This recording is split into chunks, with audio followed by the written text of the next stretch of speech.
plays off college football reveal episode. By the end of this episode, we should know the top 6, really the top 10, but we only care about the top 6 of college football's playoff committee. Let's see what's going on.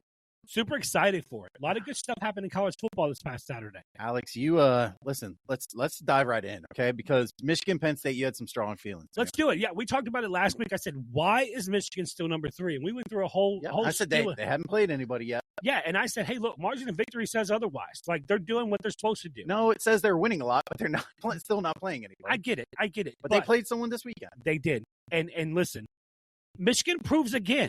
Yep. Again. They prove it again. They can't be overlooked. We have to stop overlooking them and dismissing them and saying Ohio State's better, ranking them better. Georgia's better, ranking them better. Look, 250 yards on the ground, controlled the clock, okay? And this was with minimal effort, okay? They threw the ball only 8 times. You tell me the last time, well, Big Ten football, right, that you watched a game with 2 top 10 teams, and one of them had one of the Heisman favorites. Yep. And he had to throw the ball 8 times to get a W. And the score, it wasn't as close as the score. I know what the score said. Yeah. Michigan, that game was over long before Penn State made their last score. Okay? This game was way over. And so, look. Stop. 24-15. Stop. You thought they were going to win by 14. They won by 9. They won by 9. But it wasn't that close. Yeah, it wasn't. I will say this, right? The biggest argument I had was Michigan hasn't played anybody. Yeah, that's what you said. I still contend that point today. No. They still haven't played anybody. It's time for you to stop. Penn State looked like dog crap. Because of Michigan. I don't think because it's if they didn't look like no, hold on. Wait, no. You can't just answer this question. All right, I'll let you talk. You go right ahead.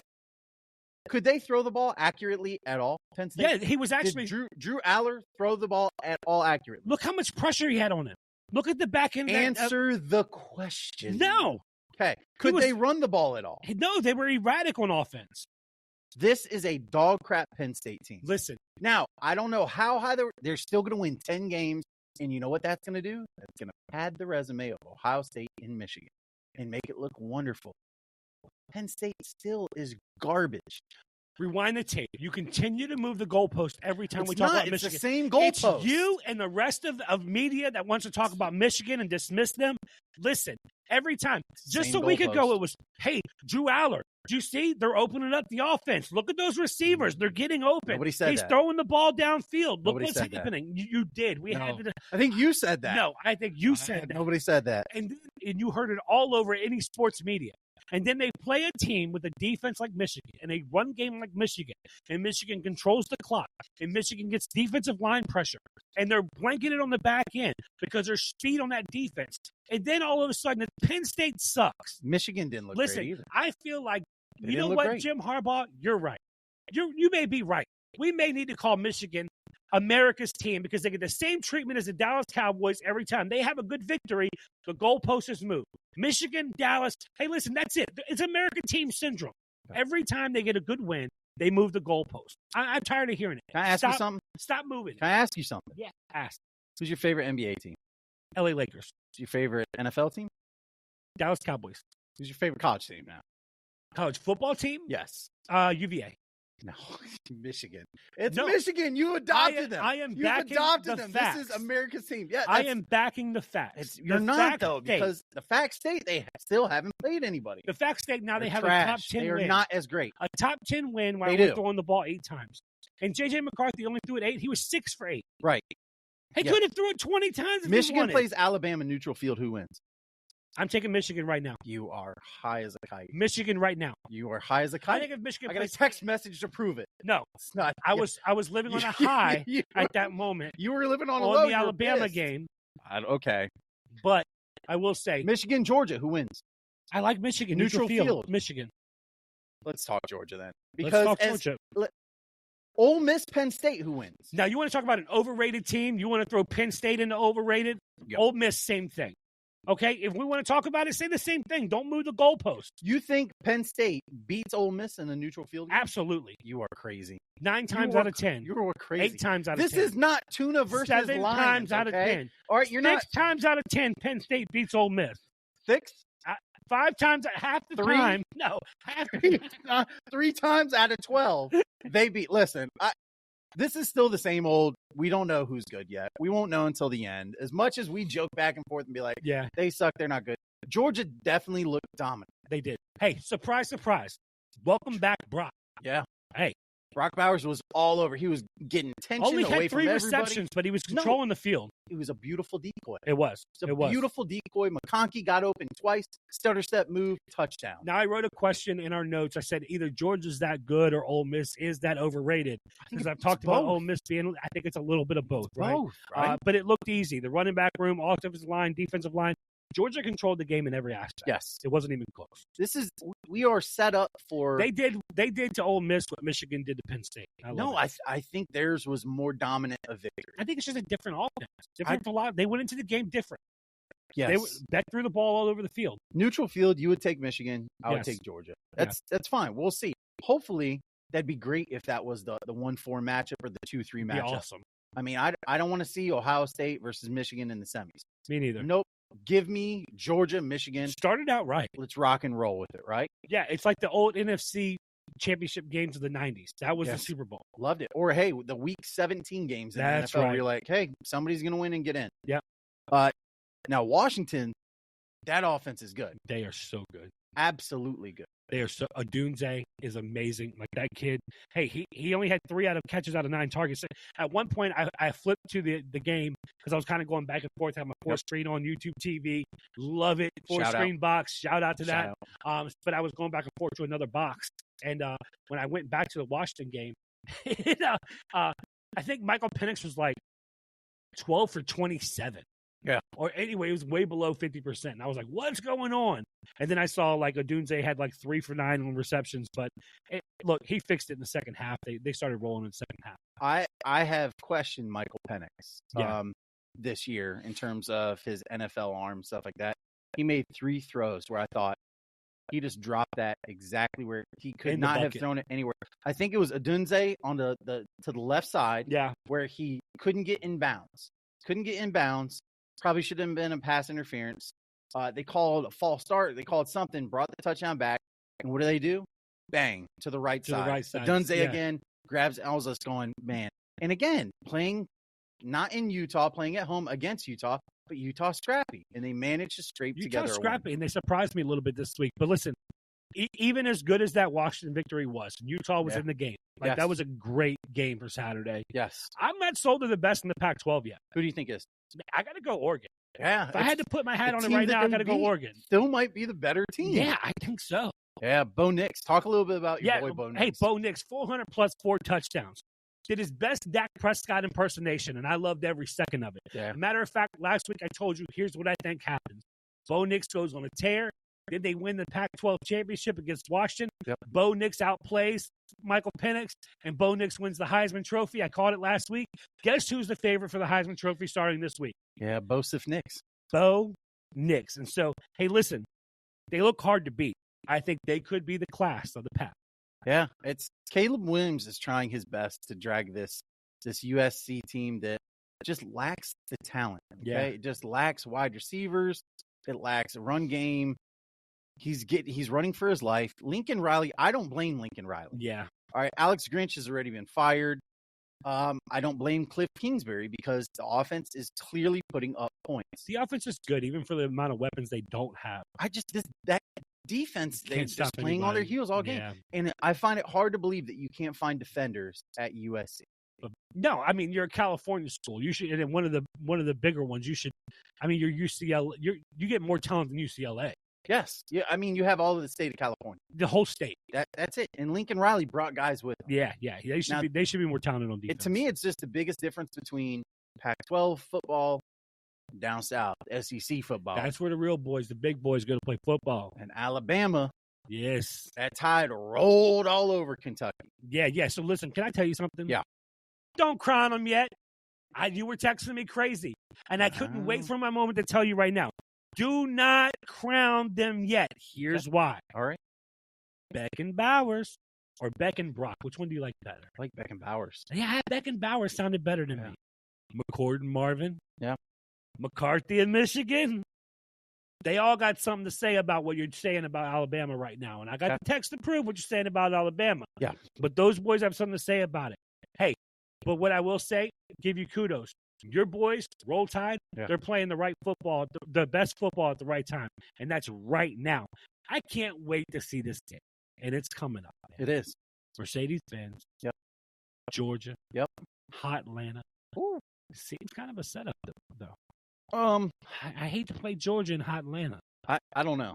But I think Bama fans are going to travel. I think Bama fans travel. It's super close. You let me know what you think about Bama.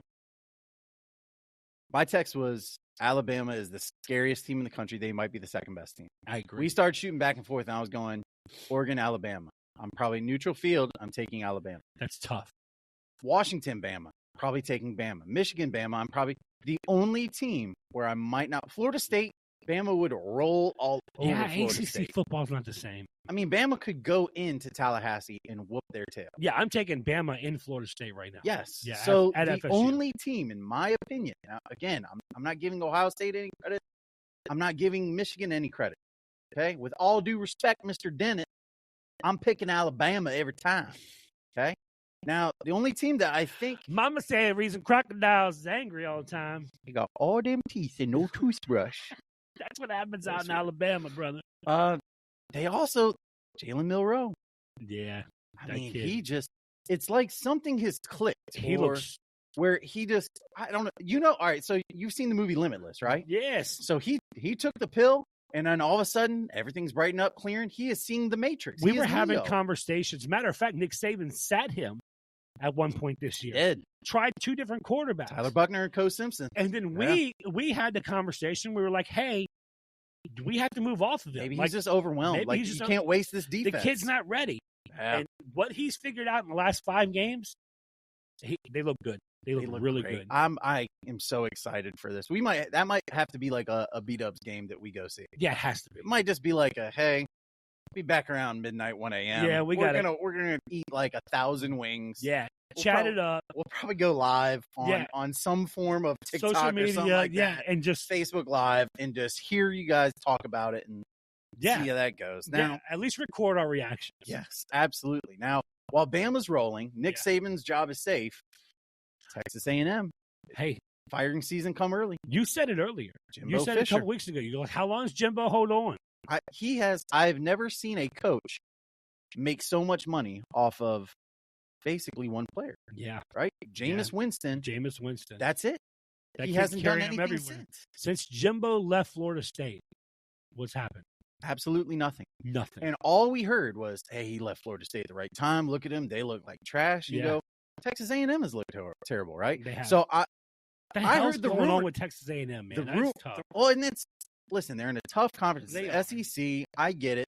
But you know what? They're not so far off from those Johnny Manziel years where they surprised Alabama. They surprised America. That's right. Now, the rumor was Dan Campbell. I don't buy the Dan Campbell rumor. You heard some coaches' names, right? Yeah, no, I did. Yeah, and I think there's a couple coaches who could go in there and really make a difference. I'm going to start with Mike Elko. Yeah, Mike Elko, defensive coordinator at Texas A&M, and from 2018 to 2021, so it's already in his blood. Former Aggie. He's already got the blood. Now, I hate to see him lose Duke because I like what Duke's doing over there. Yes. Definitely benefited that program. Anytime people are still talking football during basketball season at Duke, it's a good year. It's a good year, right? So, Mike Elko, I think, will be a great fit going back to Texas A&M. Hey, look, Dan Lanning. That's right, Dan Lanning from Oregon. Now, I understand. He's got the number probably – hey, look, rankings come out tonight. So, is it 6, 7? They're not going to be any lower than 6, I don't imagine. No, I don't think so. Right? They're going to be in that realm. They might even be 5. I don't know. Yeah, I think we'll see how 6. it flows out, right? But one lost team, I think they'll stay at 6. Would it be an opportunity for him to prove himself amongst the big boys? Because winning in Pac-12 is different than winning in the SEC. Yeah. But I would say this. You'd be a fool to go to the SEC. No, man. Especially the way the committee looks at undefeated perfect seasons. Yeah, I'm not going to a place where I have to either lose one game or no games. No, I'll keep my happy tail in Oregon where he's got stuff cooking. Maybe in a transfer portal. But what happens in Oregon after Bo Nix is done? I mean, he's played 10 years. You know what I mean? You get the next Johnny Mnemonic. You get the next guy in there. Go ahead, right? The next Marcus Mariota. Yeah, you get somebody. But I think you go in a transfer portal. And I have a couple names, some smaller names, right? Yeah.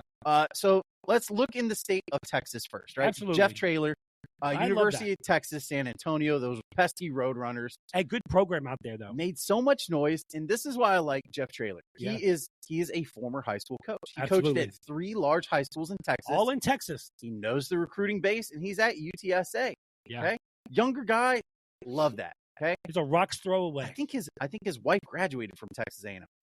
I think his kid attends Texas A&M. Insider information. That's right there. My only problem with Traylor was I think he's great, but is he aged out a little bit? Do you got to go a little younger at Texas A&M? You get transfer portal. You got all that stuff happening in big football. No, I think Maybe, Mike. right? I think Mike Norvell at Florida State proved I can go from a smaller school to one of these blue blood programs. Yeah, you're right. I like what Mike. I want to stay in Texas, and let's go to SMU. Yeah, SMU. Head coach Rhett Lashley. Yeah. Rhett Lashley used to be again offensive guru. He was at Ole Miss. He was at LSU, I believe. He's a lot of these places. Yeah. All right. And he is a guru of go. He's got SEC blood already. He is the spread offense cooking. So I can see, again, Texas base, go ahead and recruit there. Yeah. Then I have a wild card. And as I was watching this one's my least favorite, by the way. Penn State game, I forgot Manny Diaz was their defensive coordinator. And you know, his Miami teams didn't look terrible. They weren't great. So if you need a stabilizing factor in Texas A&M, I don't if think you that's just where they need somebody there who's going, hey, you know what? Get us to 3-4 in the SEC. Get us back to being relevant where we can compete. Yeah. Maybe he's that guy. And Penn State's defense didn't look half bad against that Michigan vaunted offense that were putting up 34 points a game differential between everyone. Yeah. And he held them to 9-point differential. Yeah. That's huge. And then there's the elephant in the room. He's got to be talked about. It's a sleeping giant. He's still grabbing ass in Florida. I don't know. You might be. He's still at bars catching digits. Does he really want to go to Texas? We're talking about Urban Meyer, okay? We rumored him to Penn State. We were going to rumor him to Texas A&M. Guess what? Him in every head coach vacancy. He is the next available. Everywhere he's gone, he's won.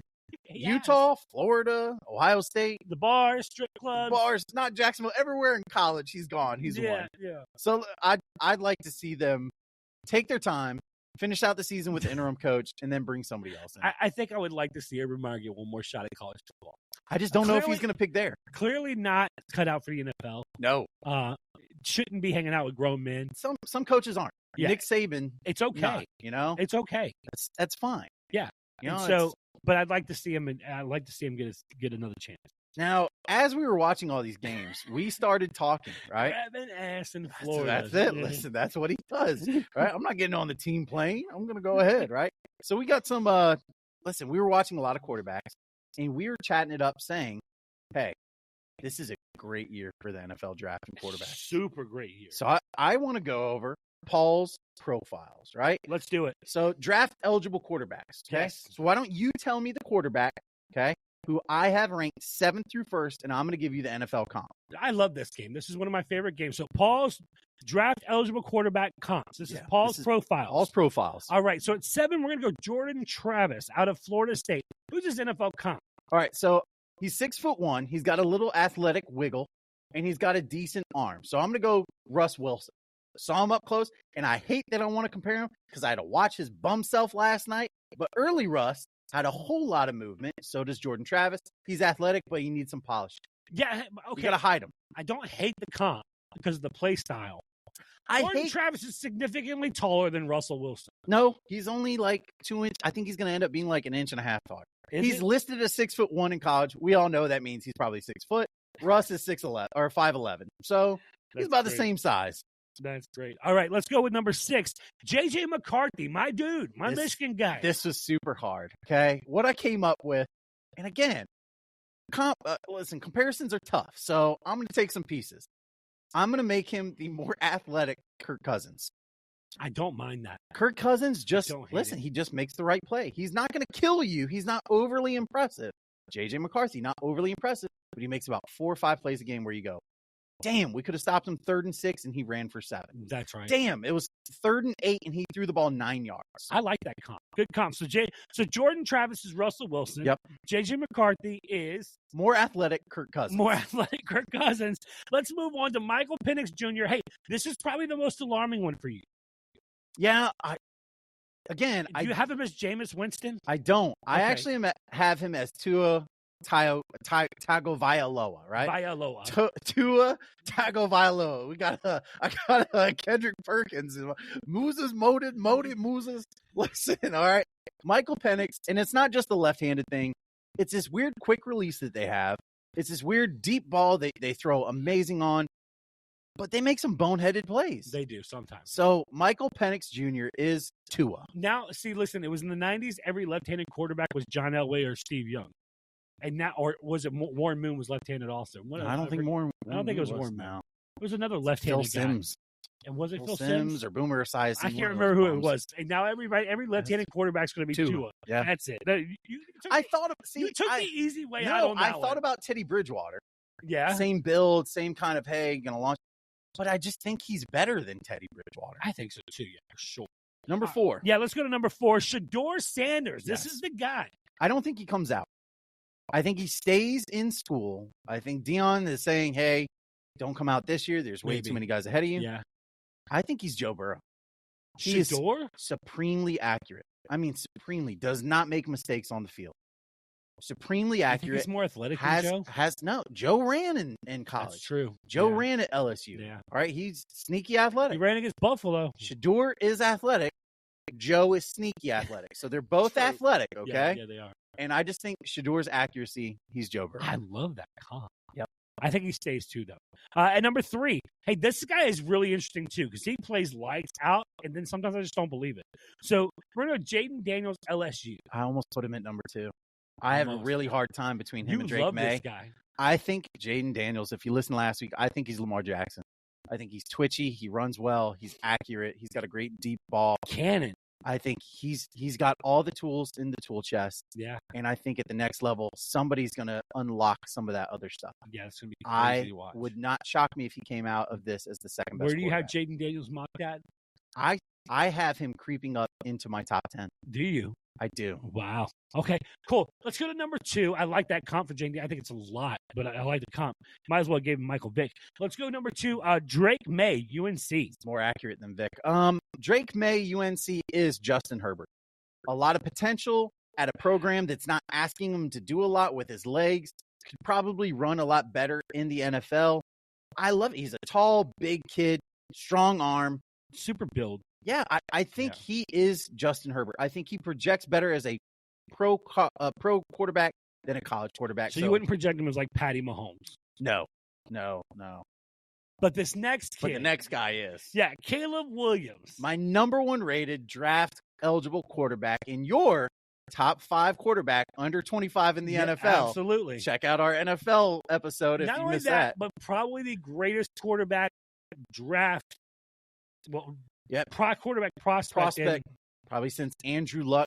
You're going to get guys saying since Elway. Since Elway. What's your comp on Caleb Williams? Caleb Williams' comp is Patrick Mahomes. Has to be. He is. It's just the arm action angles that he has, the arm angles, his quick twitch ability to get out of trouble, his improv skills. Yeah. He just finds ways to make plays. It's unbelievable, this kid. I just think he's coming to the NFL where Patrick Mahomes was year 2. Yeah, so let's go through that really quick for the guys again. Jordan Travis comp. Russ Wilson. J.J. McCarthy. More athletic Kirk Cousins. Michael Penix is. Tua. Shador Sanders. Joe Burrow. Doesn't make mistakes. Jaden Daniels. Lamar Jackson-like. Drake May.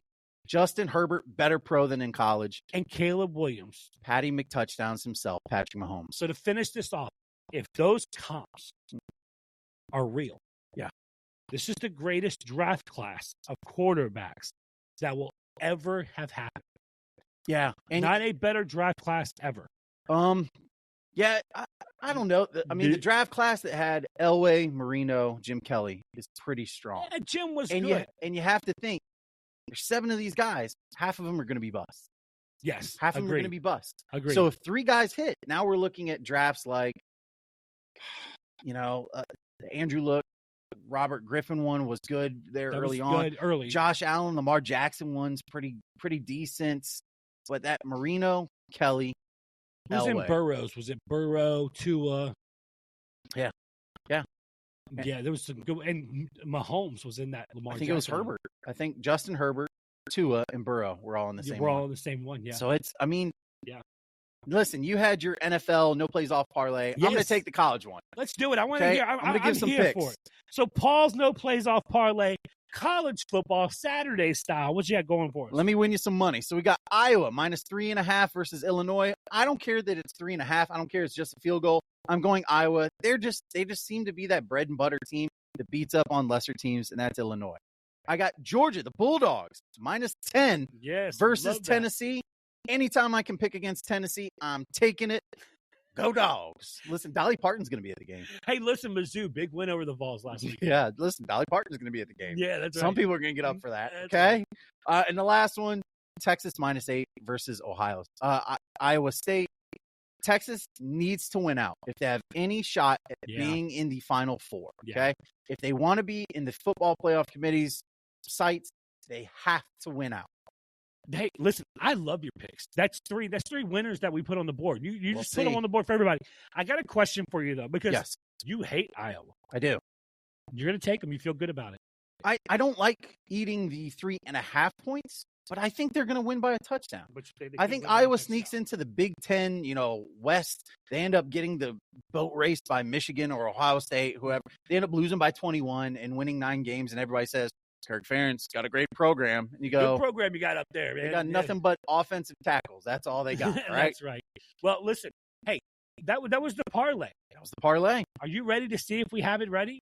Let's see. Listen, can I give who I think it's going to be? Yeah. Go ahead. Yeah, so go ahead. College football committee rankings come out tonight. Yes. So we're here to discuss that at the very end. Listen, I haven't checked. I got my phone up right now. All right.